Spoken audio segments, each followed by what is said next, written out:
Hello and welcome to my Oni Mask plaster mask making video? Yeah, let's call it that. So this is just going to be a quick video. This is going to be part one. I will be showing the other parts as they develop, but this is going to be my Oni mask, and it's going to be basically, instead of me using a gas mask, I'm going to be using filters that I can insert into this custom made Oni mask. That way I can have my own kind of thing instead of having something that's generic and, you know, just bought off of Amazon, which is fine. Not discrediting. I'm just saying I want to make my own shiznit. Anywho, this is called plaster wrap. So basically all you have to do is you can click on the link below and you can definitely find your own version of plaster wrap, and you can use a friend. I used a friend and he definitely helped me out. So step number one is make sure that you smear, you know, some Vaseline or petroleum jelly all over your face, so that way it doesn't get in your pores, it doesn't get, you know, in your facial hair, anything like that, because I definitely didn't want this thing to rip out my mustache, because ouchie. So once you do that, you get the plaster wrap, and then all you have to do is cut it into strips. And once you cut it into strips, you dip the strips into warm water. That is super imperative. Make sure you dip it into warm water.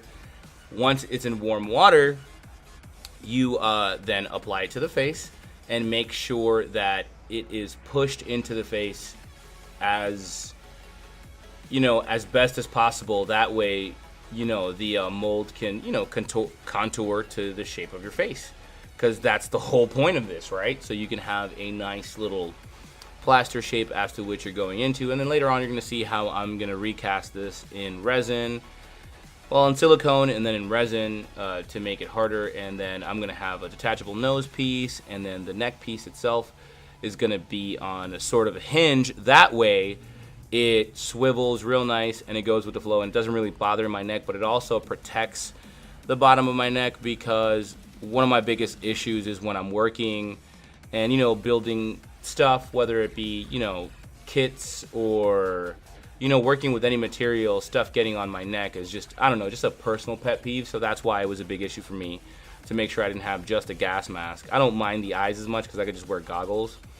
But at this point, I just really want to protect my neck, face, and nose. So that's basically what I'm going to do. I'm going to build, you know, my own mask to make sure that I can, you know, slide in a filter and continuously change it out as needed. And it could be kind of an all-purpose mask, and it will be made out of fiberglass, so it's going to be pretty strong, it's going to be soft fiberglass though. That's a big thing. I'm going to be using soft resin and fiberglass, a mix of both. That way it's still malleable, it's still, you know, pretty easy on the face.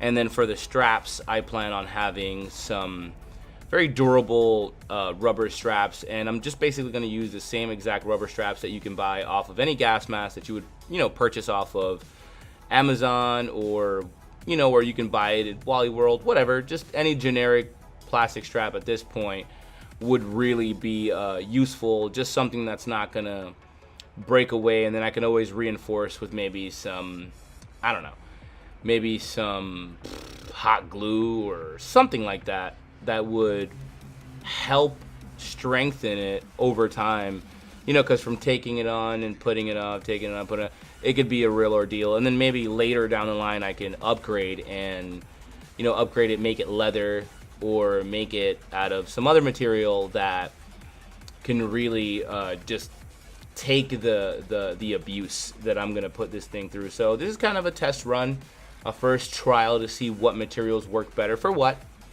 So that being said, after you have the mask on, let it dry for 15 minutes. I was sitting with a fan hitting me, that way I had no problem with it drying. And then as it starts to dry, you're gonna feel it release from your face from the inside, and then just gently remove it. And then I put it in front of the fan for another, well, for the rest of the day, just to make sure that the plaster was dry. And on the inside, make sure that you wipe away any excess petroleum jelly that may have stuck to the inside of the mask. That way you have no issues. So there you go. So if you did like this video, if it was helpful in any way, shape, or form, please go ahead and hit the thumbs up. It really does help me out and helps other people see this video. Also, do not forget to hit the subscribe button in case you haven't done already, so you don't miss part 2, 3, 4, and 5 of this cool mask series, so you can see it develop and grow. And if you have any questions or concerns, please leave a comment down below. I'd be happy to have a conversation with you guys down in the comments. Any questions or concerns, I'd be more than happy to, answer any questions. And as always, take care, have fun, peace out, you guys.